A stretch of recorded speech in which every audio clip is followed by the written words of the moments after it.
الصلاة والسلام علیکہ یا رحمت للعالمین وعلی آلک و اصحابک یا سیدی یا حبیب اللہ۔ چند باتیں آپ کے گوش گزار کر کے گفتگو سمیٹ لوں گا۔ دعا ہے اللہ حق بیان کرنے کی توفیق عطا فرمائے اور قابل عمل باتوں پر ہم سب کو عمل کر کے زندگی کی راہوں کو درست کرنے کی توفیق عطا فرمائے۔ ارشاد باری تعالیٰ ہے وَلَوْ كُنْتَ فَظًّا غَلِيظَ الْقَلْبِ لَانفَضُّوا مِنْ حَوْلِكَ۔ فرمایا محبوب اگر آپ کا دل سخت اور مزاج تند ہوتا تو یہ لوگ آپ کے گرد کبھی بھی نہ بیٹھتے۔ جب غزوہ خیبر ہوا تو کچھ لوگ پلٹ گئے، دوبارہ حضور کی خدمت میں حاضر ہوتے ہیں تو آپ صلی اللہ علیہ وسلم عفو درگزر سے کام لیتے ہیں۔ حاضرین مجلس، دین محبت سے پھیلا ہے، دین حسن اخلاق سے پھیلا ہے۔ ایک ہندو شاعر کہتا ہے یہ لڑتے قبائل کو کس نے بتایا، محبت نہیں ہے تو کچھ بھی نہیں ہے۔ کائنات کی چمک، کائنات کی رونق، یہ سب محبت کے دم قدم سے ہے۔ نبی رحمت صلی اللہ علیہ وسلم فرماتے ہیں تم میں اچھا وہ ہے جس کا اخلاق اچھا ہے، اور وہ اچھا نہیں ہے جس کا اخلاق اچھا نہیں ہے۔ حضور کی خدمت میں ایک خاتون کا تذکرہ کیا گیا کہ بندہ نواز صوم و صلات کی پابند ہے، لیکن اس کے رویے سے اس کا ہمسایہ اذیت میں ہے، تو فرمایا وہ عورت جہنمی ہے۔ آقا فرماتے ہیں گھر خریدنے سے پہلے ہمسایہ اور سفر کرنے سے پہلے ہم سفر دیکھ لیا کرو۔ اور حضرت علی رضی اللہ تعالیٰ عنہ کا قول ہے، آپ فرماتے ہیں 5 چیزیں سعادت مندی کی نشانیاں ہیں، بیوی موافق ہو، بھائی متقی ہو، بیٹے نیک ہوں، اور ان میں ایک فرمایا کہ اس کے پڑوسی اچھے ہوں، اور 5واں فرمایا کہ اس کا رزق اس کے اپنے شہر میں ہو۔ ہمسایہ دیوار کا ہے یا سرحد کا؟ اگر ہمسائے اچھے میسر نہ آئے تو زندگی عذاب ہو جاتی ہے، اور اگر کسی کو اچھے ہمسائے مل جائیں تو یہ بہت بڑی دولت ہے۔ ابو حمزہ ایک بہت بڑے محدث گزرے ہیں، اور ان کے بارے میں مشہور تھا، لوگ کہتے تھے کہ یہ نشہ بیچتے ہیں۔ وہ کوئی منشیات کا کام نہیں کرتے تھے، بلکہ جب وہ حدیث رسول بیان کرتے تو لوگوں پہ نشہ طاری ہو جاتا تھا۔ ابو حمزہ کا ہمسایہ اس کو بامر مجبوری مکان فروخت کرنا پڑا، اور اس نے باہر لکھ کے لگا دیا مکان برائے فروخت، اور نیچے اس کی قیمت بھی لکھ دی 2000 میرے مکان کی قیمت ہے، اور مزید لکھا کہ 2000 ابو حمزہ کی ہمسائیگی کا بھی لوں گا۔ تو لوگوں کی ایک لمبی لائن لگ گئی تھی 4000 دینار دینے کے لیے، اور جب ابو حمزہ کو پتا چلا کہ میرا ہمسایہ مکان بیچ کر کے یہاں سے جا رہا ہے تو آپ نے خادم کو 4000 دینار دیے اور فرمایا جلدی جاؤ اور یہ میرے ہمسائے کو دے آؤ اور اس سے کہنا کہ یہ تو ویسے ہی رکھ لے لیکن مجھے چھوڑ کے نہ جانا۔ اچھا ہمسایہ بہت بڑی دولت ہے۔ حضور کی خدمت میں خاتون کا تذکرہ ہے، نمازیں بھی پڑھتی ہے، روزے بھی رکھتی ہے، لیکن زبان کا زہر کوبرا سانپ سے بھی زیادہ زہریلا ہے، تو فرمایا جہنمی ہے۔ اسی طرح ایک اور عورت کا تذکرہ ہوا، معمول کی نمازیں ہیں، معمول کے روزے ہیں، لیکن اس کے رویے سے اس کا ہمسایہ خوش ہے، تو میرے نبی فرماتے ہیں وہ عورت جنتی ہے۔ جنت کا معیار کیا ہے؟ میٹھے بول، اچھے اخلاق۔ امام منذری الترغیب والترہیب میں ایک روایت لائے ہیں، یہ 6 صدی کے محدث ہیں، حدیث کی معتبر کتاب ہے۔ حضور کی خدمت میں ایک جوان حاضر ہوا جس کا نام نامی اسم گرامی جابر بن سلیم تھا۔ حضور سے پہلی ملاقات تھی اور اللہ نے اپنے محبوب کو یہ کمال بخشا تھا کہ آپ پہلی ہی ملاقات میں اپنا بنا لیتے تھے۔ ان کے بول بہاروں جیسے اور اصحاب ستاروں جیسے، مٹھیاں مٹھیاں بولیاں مدنی ڈول دیاں، کنا دے وچ رہندیاں مشری گول دیاں۔ میٹھی میٹھی باتیں سنی من میں اتر گئی، ایمان نصیب ہوا۔ جانے لگے تو حضور سے عرض کرتے ہیں آقا میرے دامن میں کچھ حکمت کے موتی ڈال دیجئے۔ جو ابھی ابھی ایمان لایا ہے اس کو حضور نبی رحمت صلی اللہ علیہ وسلم نے پہلی نصیحت کیا فرمائی؟ نماز پڑھا کرو، روزے رکھو، حج کے لیے نکلو، مال کے نصاب ہو تو زکات دو۔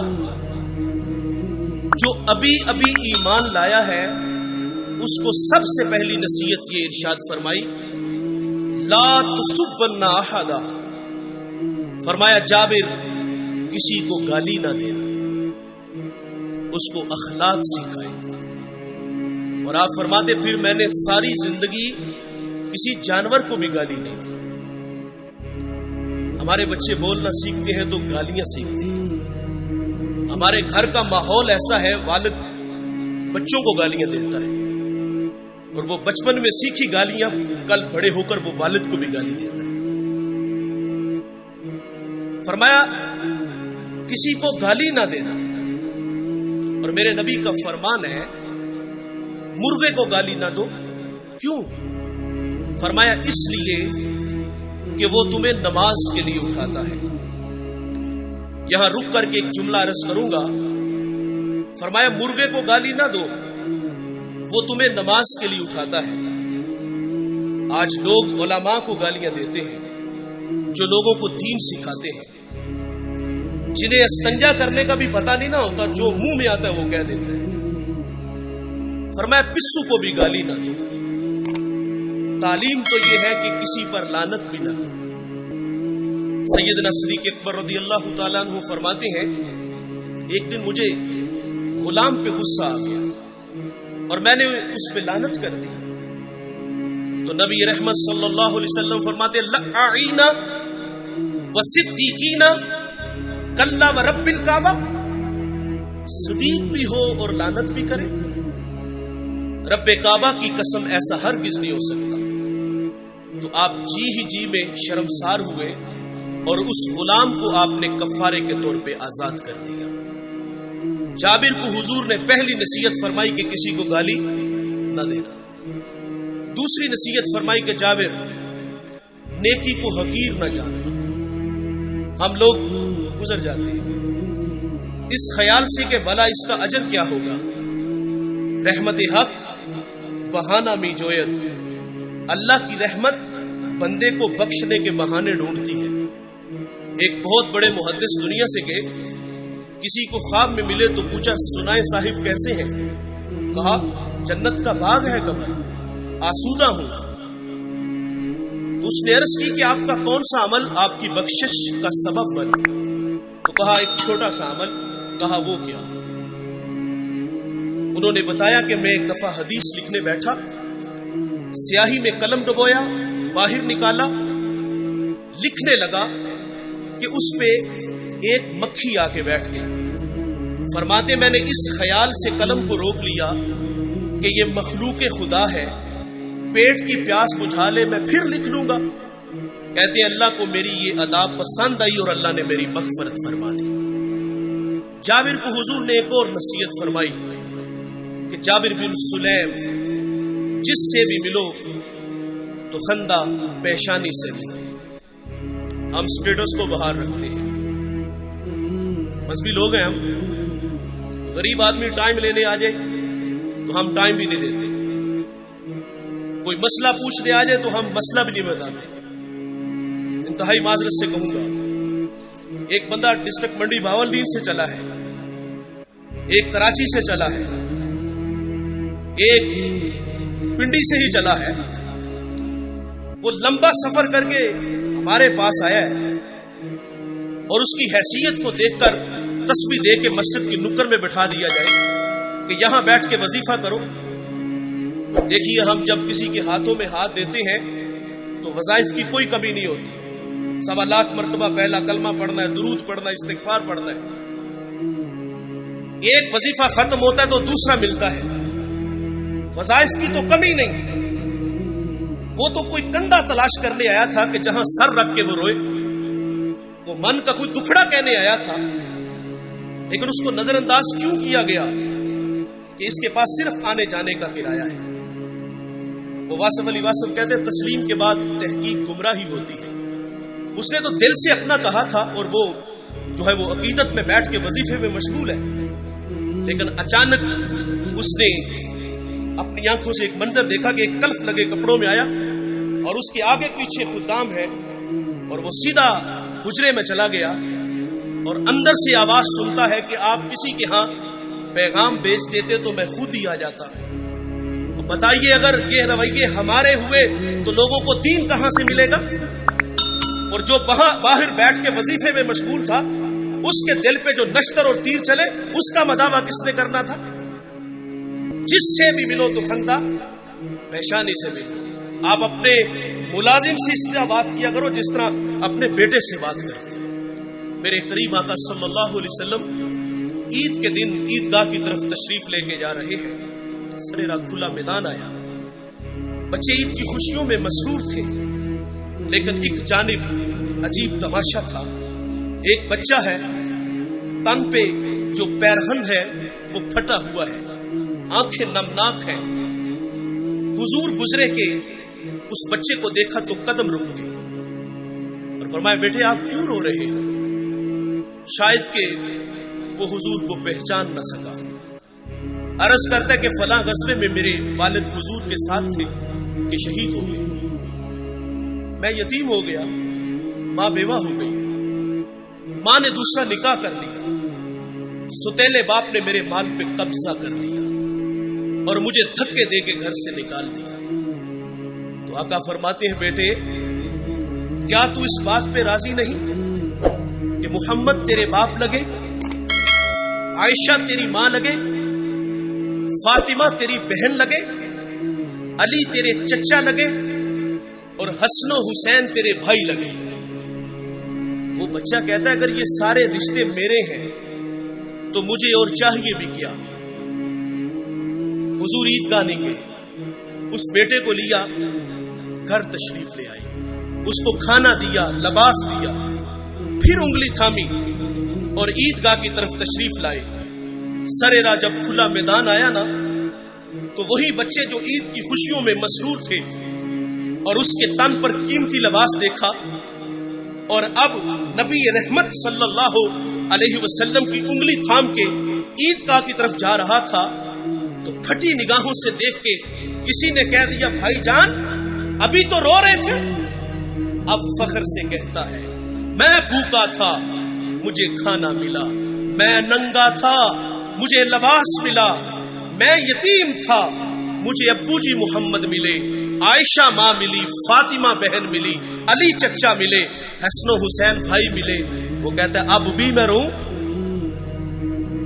جس سے بھی ملو تو خندہ پیشانی سے. امام راضی ایک یتیم کا تذکرہ کرتے ہیں. جب اس کا والد دنیا سے چلا گیا تو ماں کے تن پہ جو قمیض تھی وہ جگہ جگہ سے پھٹی ہوئی تھی. ماں سے کہتا ہے ماں اگر رخصت دو تو چچا سے آپ کے لیے قمیض نہ لے آؤں. ماں نے کہا بیٹے تو عرب کی روایت سے واقف نہیں، تیرا چچا تجھے قمیض نہیں دے گا، دھکے دے گا. بچپنے کی معصومیت تھی کہ محبت میں ماں سے الجھ بیٹھا. کہتا ہے ماں کیوں نہیں دے گا، میرے والد کا بھائی ہے، بہت سارے حق بنتے ہیں. جب ضد بڑی تو ماں نے اجازت دے دی. یہ بچہ چچا کے دروازے پہ آیا، دستک دی. چچا کے بیٹے باہر آئے اور یہ ان سے باتیں کرنے لگے. اس نے کیا کہا ہوگا کہ چلو باہر کھیلنے چلتے ہیں، یا کوئی کل کا پروگرام بنانے گیا تھا. نہیں دوستو، وہ کیا کسی مفکر نے کہا تھا کہ غریب کی جوانی جنگل کا پھول اور سردیوں کی چاندنی یوں ہی بیکار جاتی ہے. غریب کو تو جوانی میں بال سنوارنے کا بھی موقع نہیں ملتا. یقیناً اس نے کہا ہوگا کہ تمہاری چچی کے تن پہ جو قمیض ہے وہ جگہ جگہ سے پھٹی ہوئی ہے اور میں سوالی بن کے تمہارے دروازے پہ آیا ہوں. ابھی یہ باتیں ہو رہی تھی کہ چچا بھی آ گیا. چچا نے بھتیجے کو دیکھا تو کیا پچھلا بھائی یاد آ گیا؟ نہیں. کیا آنکھیں نمناک ہوئی؟ نہیں. کیا دل میں کوئی گداز اترا؟ نہیں دوستو. کیا شفقت کے لیے اس نے بازو پھیلائے؟ نہیں میرے بھائی. اس نے اپنے بچوں کو کمرے میں بھیجا اور یتیم کو دھکا دیتے ہوئے کہتا ہے منحوس پلٹ جا، کہیں تیری نحوست کی وجہ سے میرے بچے یتیم نہ ہو جائیں. آپ گینا دل ٹوٹ گیا، آنکھوں سے آنسو بہ نکلے. آقا فرماتے جب یتیم روتا ہے تو اللہ کا عرش بھی کانپ اٹھتا ہے. یہ دکھتا ہوا دل لے کے واپس پلٹا. سرے راہ حضور کے غلام سے ملاقات ہوئی. اس نے کہا بچے کیوں رو رہے ہو؟ کسی نے مارا؟ کسی نے دل دکھایا؟ کہا ہاں مجھے عرب کی تلخ ہواؤں نے رلا دیا، میں یتیم ہوں، تھکے کھا کے آیا ہوں. تو کہا بیٹے گھبرا نہیں، اس دنیا میں وہ آ گیا ہے جو دکھیوں کے دکھ بانٹتا ہے، جو بے سہاروں کو سہارا دیتا ہے. وہ نبیوں میں رحمت لقب پانے والا، مرادیں غریبوں کی بھر لانے والا، وہ اپنے پراؤں کا غم کھانے والا، مصیبت میں غیروں کے کام آنے والا. کہا میرے نبی محمد دنیا میں جلوہ گر ہو چکے ہیں، اس وقت حرم میں بیٹھے ہیں، جاؤ جو مانگو گے وہ عطا کریں گے. یہ بچہ گھر آیا. ماں نے کہا بیٹے تجھے منع کیا تھا. کہا ماں تو نے سچ کہا، لیکن ماں عرب کا معاشرہ ابھی اتنا بھی بے رحم نہیں. سنا ہے ماں ایک ایسا ہے جو جھڑکتا نہیں، ایک ایسا ہے جو جھولی بھرتا ہے. ماں کہتی بیٹے وہ کون ہے؟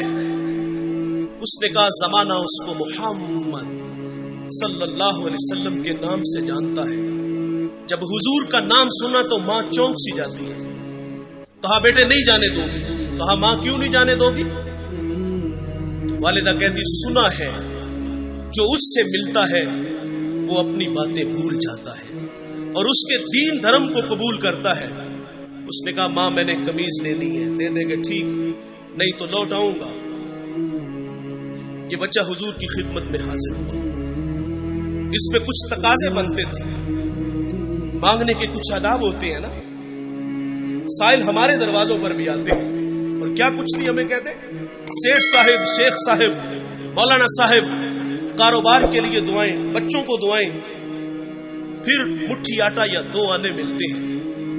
اس بچے پہ تقاضا بنتا تھا پہلے یتیمی کا داغ دکھاتا، پھر اپنوں کے رویے بتاتا، پھر سرے راہ ملنے والے حضور کے غلام کی کہانی چھیڑتا کہ میں نے سنا ہے آپ کے بارے میں آپ بڑے رحیم ہو، بڑے کریم ہو، مہربان ہو، جو مانگو عطا کرتے ہو.